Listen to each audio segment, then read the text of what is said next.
Every year, about 1,000 new words are added to the Oxford English Dictionary. Where do they come from, and how do they make it into our everyday lives?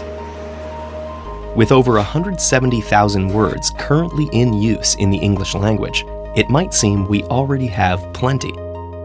Yet, as our world changes, new ideas and inventions spring forth, and science progresses, our existing words leave gaps in what we want to express, and we fill those gaps in several ingenious, practical, and occasionally peculiar ways. One way is to absorb a word from another language. English has borrowed so many words over its history that nearly half of its vocabulary comes directly from other languages. Sometimes, this is simply because the thing the word describes was borrowed itself. Rome and France brought legal and religious concepts like altar and jury to medieval England, while trade brought crops and cuisine like Arabic coffee, Italian spaghetti, and Indian curry.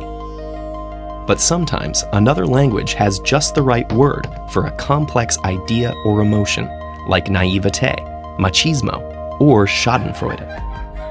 Scientists also use classical languages to name new concepts. Clone, for example, was derived from the ancient Greek word for twig to describe creating a new plant from a piece of the old. And today, the process works both ways, with English lending words like software to languages all over the world.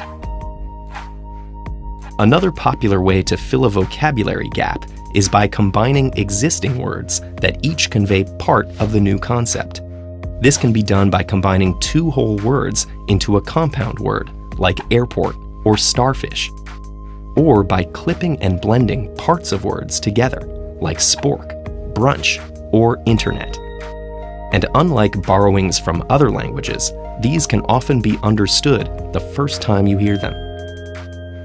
And sometimes a new word isn't new at all. Obsolete words gain new life by adopting new meanings.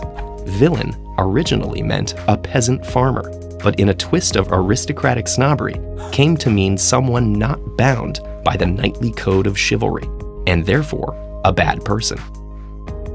A geek went from being a carnival performer to any strange person, to a specific type of awkward genius. And other times, words come to mean their opposite through irony, metaphor, or misuse. Like when sick or wicked are used to describe something literally amazing. But if words can be formed in all these ways, why do some become mainstream while others fall out of use or never catch on in the first place? Sometimes the answer is simple, as when scientists or companies give an official name to a new discovery or technology. And some countries have language academies to make the decisions. But for the most part, official sources like dictionaries only document current usage. New words don't originate from above, but from ordinary people, spreading words that hit the right combination of useful and catchy.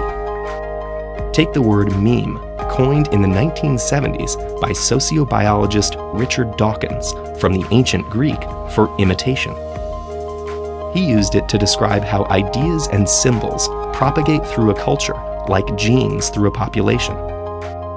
With the advent of the internet, the process became directly observable in how jokes and images were popularized at lightning speed.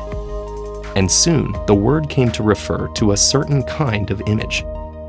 So meme not only describes how words become part of language, the word is a meme itself. And there's a word for this phenomenon of words that describe themselves: autological. Not all new words are created equal. Some stick around for millennia, some adapt to changing times, and others die off.